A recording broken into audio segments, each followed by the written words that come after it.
I think Dean Ambrose was probably held back a little bit. And I think Jon Moxley is finally allowing to be the talent that he wants to be.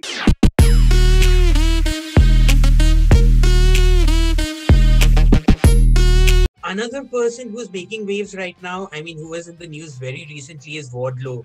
Wardlow is the man to watch out for. What is your opinion of that guy?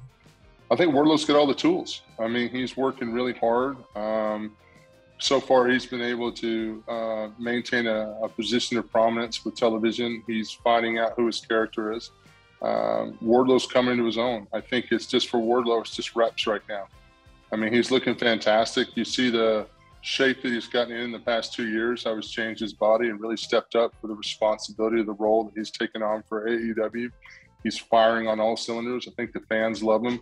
Just right now, he's just got to continue to put in those reps. And that's all it is, really. It's just night after night after night, giving 100% and putting in those reps. And I think he's well on his way. He's set himself up for stardom, without a doubt. Perfect. As you can probably tell, I am a Nitro mark, and that's all right. That's all right. And I mean, one of the reasons I used to tune in was to watch Goldberg, and you had that iconic feud with Goldberg. Do you think it is fair to make a comparison between Goldberg and Jade Cargill and the undefeated streak that she's on right now?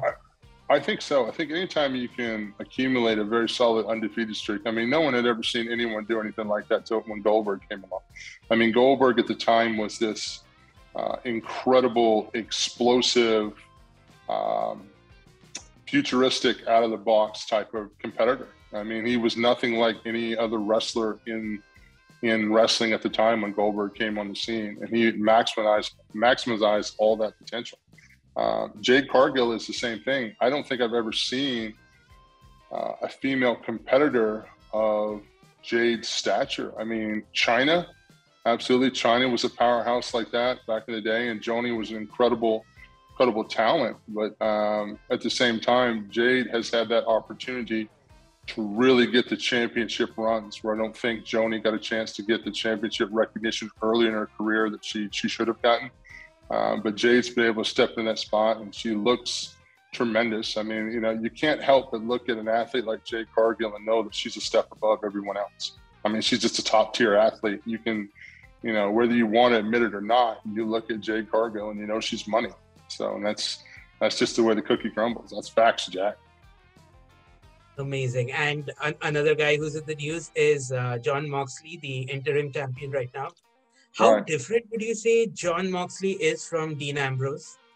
Oh, I think Jon Moxley he's unchained. I think Dean Ambrose was probably held back a little bit. And I think Jon Moxley is finally allowing to be the talent that he wants to be. He's a very, you know, I love Jon to death. I love his wife, Renee. Jon's a very quiet dude backstage. He's not going to, you know, stand up in the middle of the locker room and tell jokes or, you know, lead a karaoke song or anything like that. He's a very serious dude. But at the same time, to see the way his promos are going, his matches are going, Jon's doing exactly what he loves and how he loves to do it.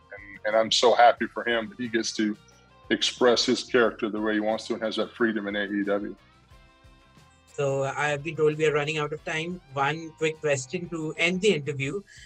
We are promoting Eurosport, which telecasts, you know, Dynamite and Rampage to 1 billion Indians.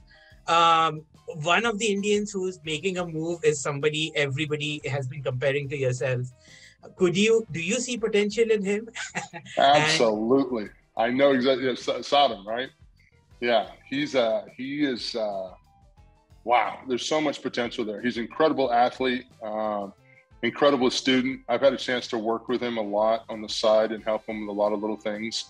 Here and there, not too much, because he's got enough coaches and stuff. I try to show him a couple little giant things here about being bigger and standing up taller and using your size. And we would, you know, do some stuff in the ring in the afternoons before Dynamite.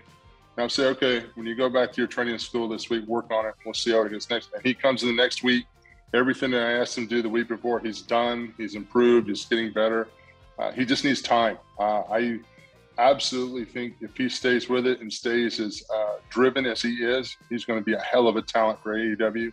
He's going to be a hell of a giant. I think he's going to make a mark for himself. If he stays on, I think he's going to be a talent that India is going to be really proud of, because he's got all the tools to make it work, you know. And he's a smart, humble, good kid. I just need to make him a little bit meaner.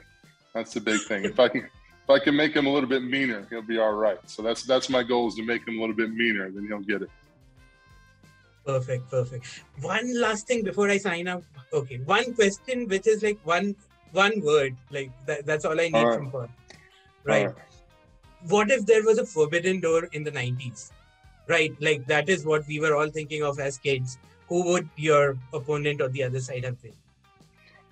Forbidden door, I would probably say back then when things were hot in the Attitude Era, I would probably have to say probably Shawn Michaels or Bret Hart back in that day. That would have been great. Like during that Attitude Era when everybody was running hard, it'd been Shawn Michaels or Bret Hart.